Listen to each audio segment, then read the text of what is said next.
welcome back to another episode of Bring the Juice. Your guys, Cody and Derek, back on for another episode, guys. And we have a very special guest to help us preview this week one matchup between the Indianapolis Colts and the Jacksonville Jaguars. Jordan DeLugo, he runs a Duval Daily, which is his show on YouTube, and also owns Generation Jaguar. Jordan, thanks so much for coming on, man. We were talking off air. Football is finally back. At the time we're recording this, only a couple hours away from Thursday night kickoff, but we get to see our football teams playing here in only a couple days. How are you doing, man? How are you feeling about football this year? And just finally getting some answers to some big questions we've had all off season. Yeah, honestly, league-wide, I think it's one of the more intriguing years we've had that I can remember, at least. I think there's just so many teams, especially in the AFC, that really can stake a claim to really being a contender this year. I think it's wide open in the AFC because there's so many good teams. NFC, there's a lot of good teams as well. Maybe a couple more teams at the bottom that you're not quite as sold on. But I'm really excited about this. I'm excited to see the Lions take on the Chiefs. I think that's a tremendous matchup, even though it's not like a rivalry matchup or a playoff rematch. Two really fun offenses, really fun teams overall. Obviously, the Chiefs have some issues going on, but I'm fired up to get into it. Yeah, absolutely, man. Hey, so we have the Jacksonville Jaguars going into Indy for the first week of the season. It's going to be a lot of fun, a lot of hype around both of these teams, for a couple different reasons. Obviously, the Jaguars last year, had a really phenomenal season, and even the way it ended, I mean, it was phenomenal what they did against the Chargers. And then obviously they go into this year with a lot of hype around them. Going off on a tangent here just for a second, before we get into the Jaguars per se, I want to get your thoughts on the Colts, on the opponent for the Jacksonville Jaguars. Obviously, a ton of new pieces for the Indianapolis Colts. They have a new head coach, a new offensive coordinator who was your guys' guy for a little while there. And then, of course, Anthony Richardson, and you have this whole Jonathan Taylor situation that's going on right now, and a whole bunch of new talent being brought in. What's your overall impression of the Colts, and what do you think of them going into this matchup? Yeah, I think overall, the Colts' expectations, or fans of the Colts, their expectations and hopes should be just to see Anthony Richardson develop in this offense, for it to look like Shane Steichen and Jim Bob Cooter, who I think Jim Bob Cooter was a great addition for them to be their offensive coordinator, former Jaguars passing game coordinator. He's done a lot of good things in the league. Just for it to look like they're trying to accentuate what he does well, which in my opinion is, he has tremendous deep ball. I think him and Alec Pierce should be able to hook up in that regard quite a bit. And then obviously marrying that with the running game, with his legs. And obviously you wish you had Jonathan Taylor to kind of have a two-headed monster in the backfield there. You don't have that right now. But overall, for me, if I'm the Indianapolis Colts, if I'm a fan of the Colts, I just want to see progress every game. And it's not going to be linear for Anthony Richardson in year one, but you want to see the flashes. You want to see him progress throughout the year and go into 2024 feeling like you found your franchise quarterback. That's what it's all about, and your head coach. Yeah, for sure. And, I was kind of curious, talking about that because, the Jaguars, obviously, you guys know very well what it looks like to have a rookie quarterback, a young guy with a lot of talent. Now, albeit Trevor Lawrence had a lot more experience than Anthony Richardson has.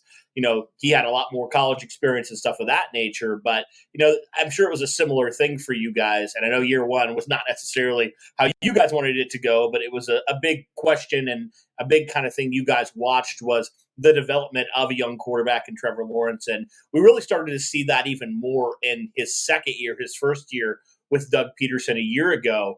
I mean, talk about a turnaround for what you guys did, for where you started to when you guys ended. I mean, talking about from week 14 on, the Jaguars were really, found their groove. So, building that momentum where they went and they won a playoff game. They go into Kansas City, only lose by a touchdown. How are you feeling about the Jacksonville Jaguars going into this year? A team that was red hot last year. And, with expectations as high as they're, presumably going to be, how are you feeling about the team this year? Yeah, I think there's some questions on the defensive side of the ball, but when you look at the offense, where are the real holes? And I know people might want to point to the offensive line, probably a lot of Colts fans, maybe a lot of fans of teams around the AFC South. Well, the Jags aren't that good. Their offensive line's not that good. The defense isn't that good. I think the offensive line is just fine. And the biggest thing about this offense, with Doug Peterson calling the shots and Trevor Lawrence throwing the football, they do not need elite pass protection for this offense to be humming, right? Uh, Trevor Lawrence gets the ball out quick. Doug Peterson has a lot of designer stuff, bunch formations, motions, things that get receivers open quickly, right?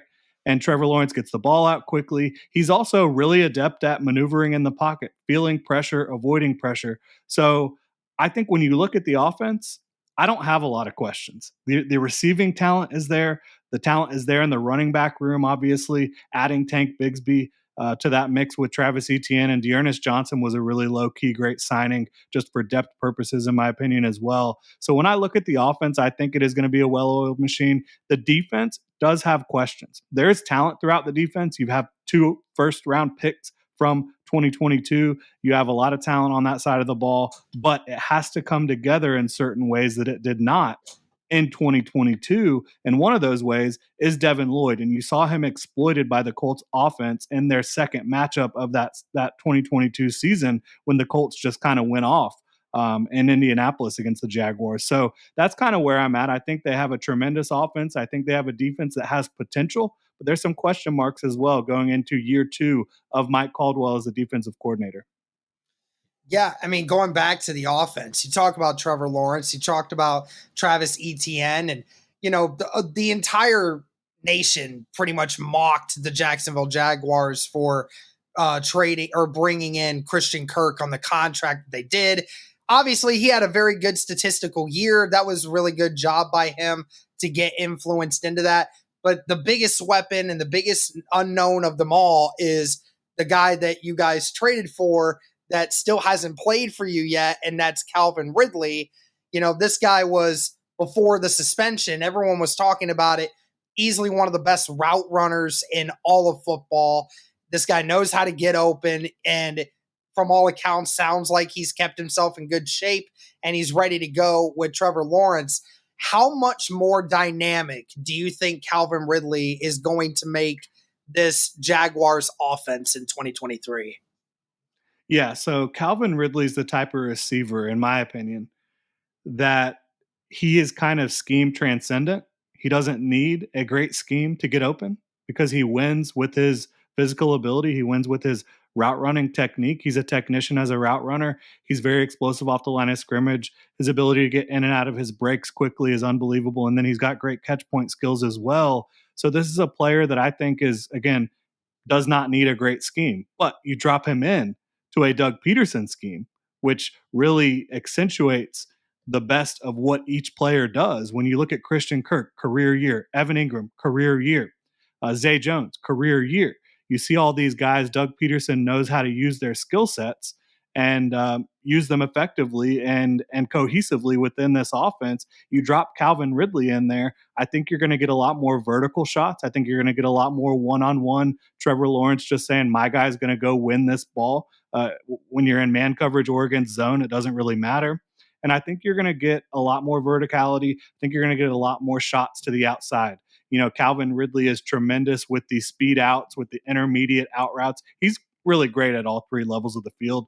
But I think especially looking at the intermediate to deep outs and digs and throws of that nature, I think you're going to see a lot more of that with Trevor Lawrence to Calvin Ridley. And Trevor Lawrence loves throwing those. I don't think he necessarily had a guy last year that was consistently winning on the outside in that regard. And I think that you're going to see just a real wide receiver one in Jacksonville for the first time in a very long time, and the best receiver Trevor Lawrence has thrown to in the NFL. Yeah, Jordan, you mentioned, just the dynamic, aspect that Calvin Ridley brings to this offense. I wanted to kind of double back on this offense one last time before we move into the defense here.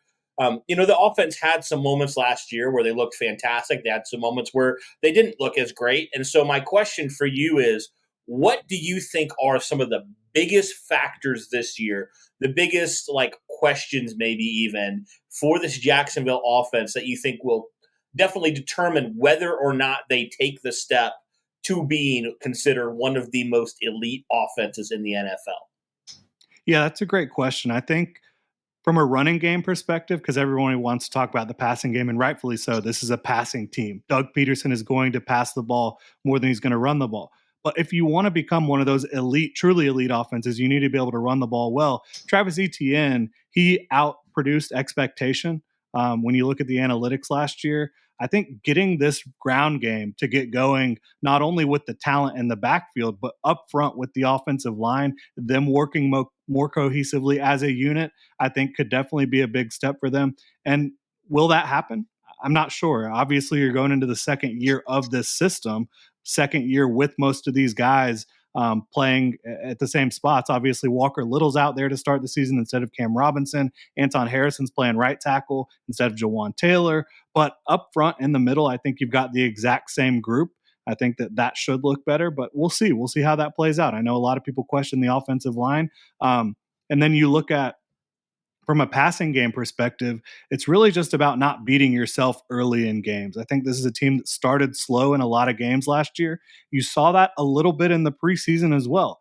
Dallas Cowboys, week 1 of the preseason, and you don't want to read too much into the preseason, but second play of the game on offense for the Jaguars, Trevor Lawrence throws an ill-advised interception.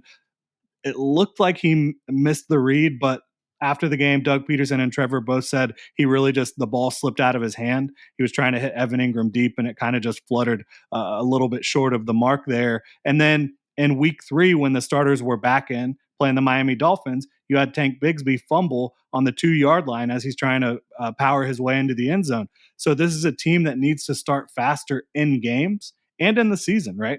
They got off to a slow start last year. They came out of the gates pretty good, but then quickly hit a lull. And the offense and defense were both struggling for quite some time before they caught fire at the end of the year. So I think you want to avoid starting games slowly, avoid turning the ball over early in games. And if you do that, I really don't have a lot of questions about the offense because there is so much talent. I think they can play more physically this year if they want to as well, get a little bit more aggressive with the running game, with the addition of Brenton Strange at tight end, who is a nasty blocker. Y'all definitely want to look out for him in the running game. And Tank Bigsby, who, while he has speed and explosiveness and creativity with the ball in his hands, he can run through tackles. And that's not Travis Etienne's strongest part of his game. So I think that you've got a little bit more dynamic ability with the offense, fluidity with the offense. And then obviously dropping Calvin Ridley, I think that gives you a whole nother element. Yeah, before we go into the defense, you kind of already touched on it, and I know a lot of people have talked about this already, but I haven't really gotten a lot of Jaguars fans and content creators' perspectives on Doug Peterson, really. And I kind of wanted to get your thoughts on him because, from where you guys ended the 2021 season to obviously where you guys ended up the next season after, I mean, it was such a big turnaround, and it was obvious that the coaching was a big part to do with it. Now, I don't know if a lot of people quite understand why that is, because there obviously was some, talent that got added defensively for you guys, but it wasn't like there was a ton more of offensive talent added around the team at that time, but it was definitely a different vibe in the Jacksonville locker room from previous years. What do you think was the biggest way that Doug Peterson was able to come in and basically turn this team from a team that just embraced tanking, it felt like, to now having this extreme confidence in themselves to be able to win any game they go into? Yeah, they absolutely did embrace the tank, I believe. Landing Trevor Lawrence in 2021. But really, it's multifaceted because not only were the Jaguars extremely poorly coached in 2021 under Urban Meyer, obviously, but from a X's and O's standpoint, they were extremely poorly coached. Urban Meyer did not know what he was doing. But also just from a leadership standpoint, that was really the worst part of it because Urban Meyer, it was a complete debacle. I mean, he did not show respect to his coaching staff. He did not show respect to his players. He didn't show respect to the game, in my opinion, by not putting the work in. Quite frankly, I don't think he was working hard. Urban Meyer at Florida and Ohio State, he was a relentless, tireless worker, and that's what made him a champion. But he did not bring that to the NFL. And so for Doug Peterson, he had to come in and not only reestablish a culture, but also, create a cohesive offensive system, find a defensive coordinator in Mike Caldwell that could come in and do the same on the other side of the ball. It was a monumental task. It absolutely was, because not only was the psyche of and I don't want to say the psyche was broken within the locker room, but it was at least fractured. Like, these guys, it was in disarray when Urban Meyer left. It absolutely was. And Trevor Lawrence, he had to come in 2021 as a rookie and not only be the face of the franchise, but also be the mouthpiece of the franchise. Like, he had to talk about what was going wrong with his head coach. Like, that's just not something a rookie quarterback should have to do in this league. And so Doug Peterson, he had to reestablish trust with this locker room because Urban Meyer broke that. And I think he did that very quickly. It was a process, but I think he did it quickly. And then he had to create a cohesive offense, which that's Doug Peterson's bread and butter. But I think he's a great teacher, a great communicator, a great leader, and an offensive mastermind. And I think he also does an incredible job with the analytics side of it, knowing when to go for it on fourth down and things of that nature, game management, that side of it as well. So I think Doug Peterson, the fact that he was around for so long during the coaching search prior to the 2022 season is laughable by the rest of the teams around the league that were looking to hire someone. He should have been one of the first head coaches hired. You've got a Super Bowl pedigree head coach, takes his team to the playoff consistently. Every single player loves him. He's good with all the game management and the offensive side of the ball stuff. I think it was crazy. I think the Jaguars got incredibly fortunate to pair Trevor Lawrence with Doug Peterson. Yeah. I wanted to talk real fast, Jordan, just about your guys' defense. I know you mentioned it a little bit, kind of a revamp there in certain ways for your defense. But looking at the stats just from last year, I just pulled them up as you were kind of mentioning the defense. It seemed like last year there was a kind of a major struggle at times, to stop the pass. The Jaguars are ranked as 28th against the pass in terms of yardage. It seemed like they didn't really necessarily have the greatest pass defense last year. My question for you is just, looking at this defense overall, with some of the moves you guys have made in the offseason, how do you feel like this defense is going to hold up this year? Are there ways you feel like this defense is going to take steps forward? Are there ways potentially you feel like this defense maybe is going to step back in some areas as well? Yeah, if you want to take a look at an area that the Jaguars might step back, I don't think it's the pass rush up, like the leaders in the pass rush room. I think Josh Allen and Trayvon Walker will be good. I think Trayvon Walker will take a step forward. I think you've seen some indications of that throughout the preseason so far, and training camp as well. Like, you've seen him, land an inside spin. You've seen him a little bit more dynamic with his hand usage, but the depth at edge, right? I think last year you had Arden Key, and he came in and lit a fire. And you had Dewan Smoot, healthy Dewan Smoot. Now, Dewan Smoot will be back for the Jaguars in October, but he's coming off an Achilles that was in December. How effective is he going to be from the jump? So right now, entering these first 4 weeks of the season before Dewan Smoot is able to return from the PUP list, Kayvon Chason is your edge 3.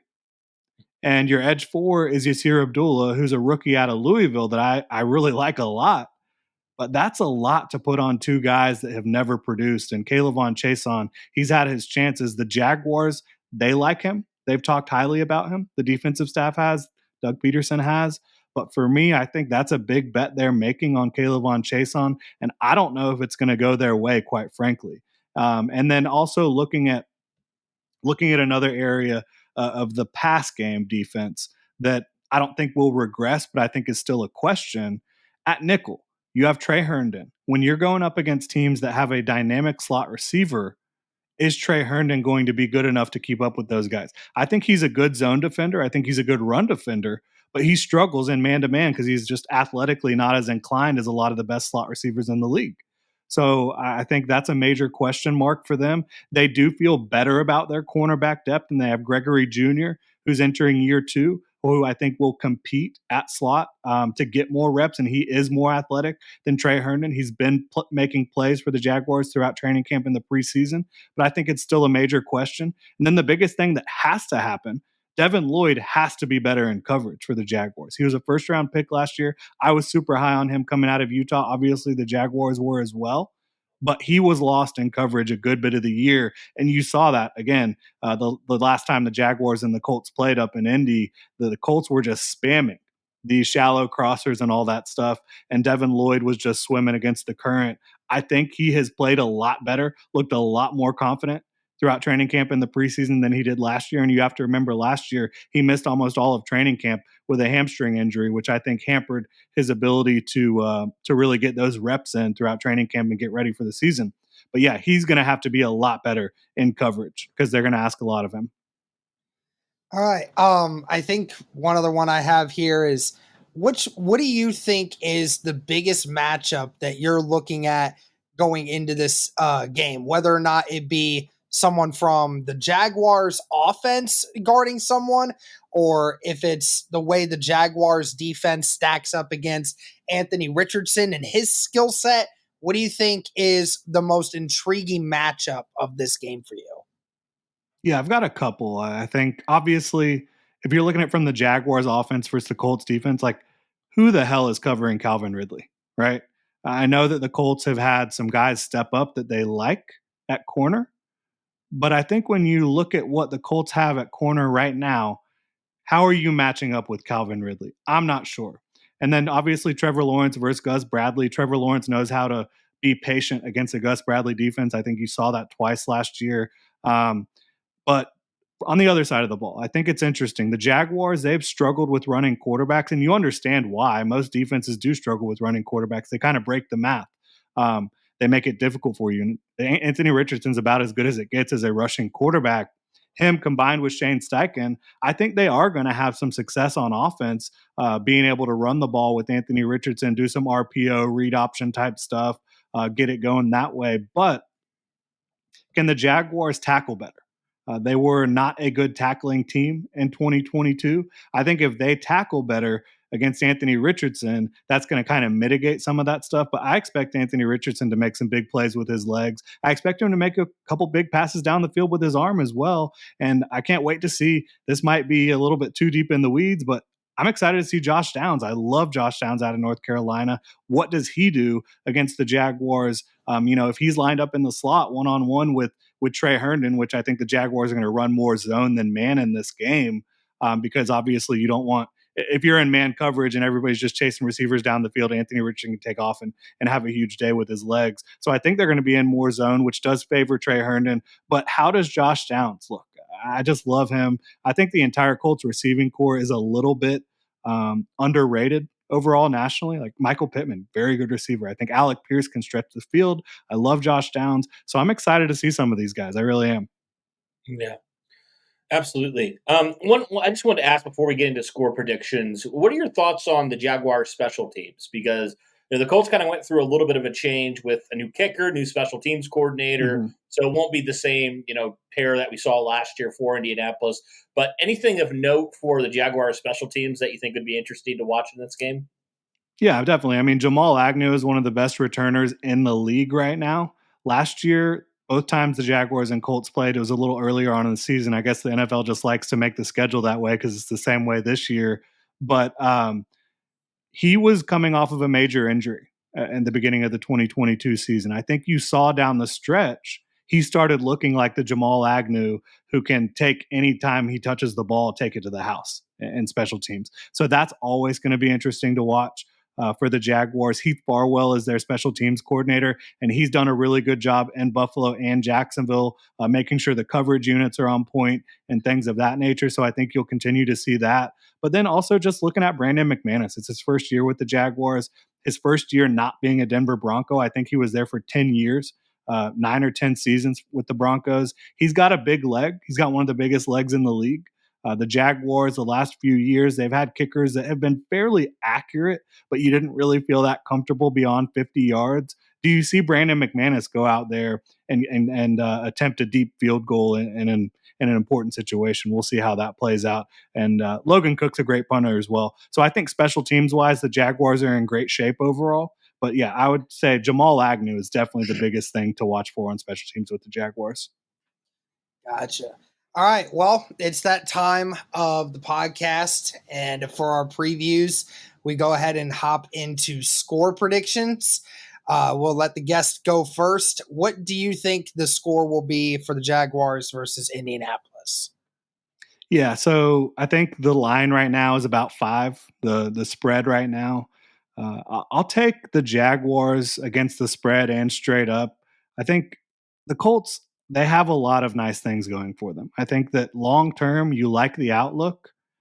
But for me, it's a little too early to start picking a team with a new head coach, a new quarterback, a lot of questions on the defensive side of the ball, in my opinion, especially in the secondary. Which I'm not taking anything away from that defensive front. I think it's a great defensive front, but I think in the secondary they're going to have some issues in this one. I think Doug Peterson is going to be able to out scheme Gus Bradley. I think Trevor Lawrence is going to be able to have a field day.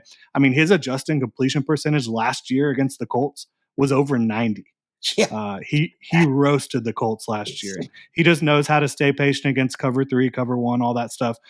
So for me, I think Jaguars 31, Colts 20. I do believe the Colts will be able to move the ball at times. I do believe Anthony Richardson will have some big plays. You know, I think he's going to have a handful of big plays every week, no matter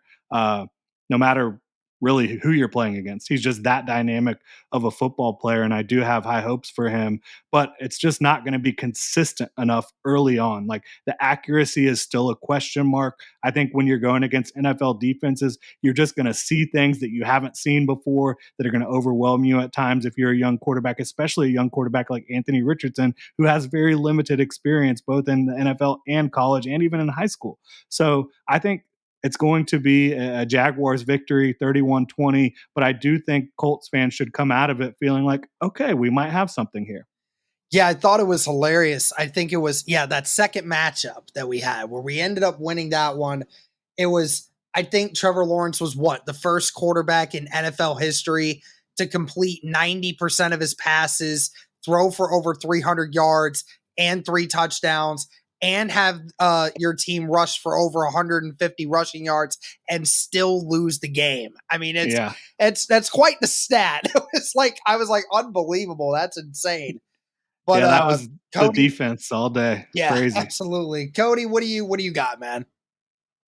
I had a score in my mind, pretty similar, but I'll go 27-17 Jacksonville. I mean, Indianapolis, they're just so young. You know, they're so raw. Anthony Richardson is. Shane Steichen being a rookie coach. I mean, the Jaguars were one of the hottest teams in the league last year. So I think if you're within, a couple scores, I feel pretty good about that. If you're within 10, I feel pretty good about that. And like you said, I think Trevor Lawrence is going to have a pretty good day against this very young and inexperienced Indianapolis secondary, especially at corner. And so I just think he's going to exploit it. I mean, he exploited it with, when the corners were playing extremely well for Indy last year, he still was able to exploit it. My biggest question will be, can Indianapolis get pressure consistently on Trevor Lawrence? Because they weren't able to do that last year, right? And they brought in Samson Mabukum in the offseason. We'll see if he can provide a little bit more of a spark than Yannick Ngakoue could last year, but I don't know. For me, it's hard to see the Colts with how their current state of their defense is, especially in the secondary, being able to really shut down this Jaguar offense. So I have them hovering around late, high 20s, early, low 30s in terms of score. But I think the Colts will be able to move the ball, especially against, this Jaguar secondary. So that's kind of what I have in this game. Yeah, I think like Jordan said, I mean, who's going to cover these guys in the secondary? I mean, there's a lot of question marks for the Indianapolis Colts and their corners right now. And I definitely think that is a recipe for the Jacksonville Jaguars to score quite a few points. Again, my score is very similar, 31-17 Jags. I think they win by multiple scores. I mean, as much as Anthony Richardson is preparing for this game, he spent a lot of hours this week getting ready for this game. Definitely think he's going to be mentally ready.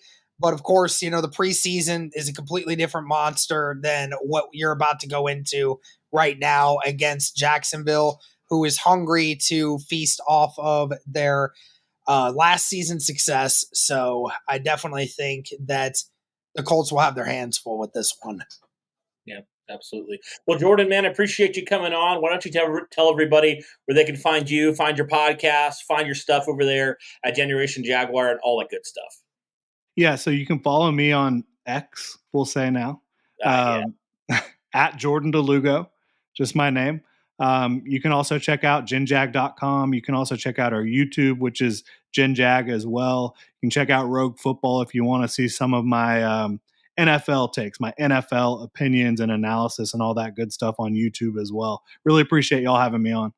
Absolutely. Appreciate your time and your flexibility. Like we were saying off air, man, it's just hard to get three people's schedules to align, especially now with Thursday night football coming up here in, it's an hour and a half or so from when we're recording this. So really do appreciate you, man. And I always tell our opponents this, from different teams, good luck on Sunday, but not too much luck, because we always like to pick Indianapolis, even if we don't think they're going to win. We hope they win, every single week. So do appreciate it, man. And it's going to be a fun one on Sunday. Absolutely. Should be a really fun year. Like I said, I'm excited for the Colts' future. I really like Shane Steichen as an offensive play designer. I think he's going to be able to get them out of and into just good situations. I think that he did that really well in Philly. I think Colts fans should be excited about the long-term future with the head coach and the quarterback. Absolutely. All right. Well, guys, thank you so much for everybody for tuning into this episode. If you're new to the channel, be sure to hit the like button. Be sure to subscribe. Derek will be going live on Sunday, so be sure to be checking that out. And also drop score predictions in the comments down below. But that'll do it for this one, guys. Thank you so much for tuning in. And as always, guys, go Colts.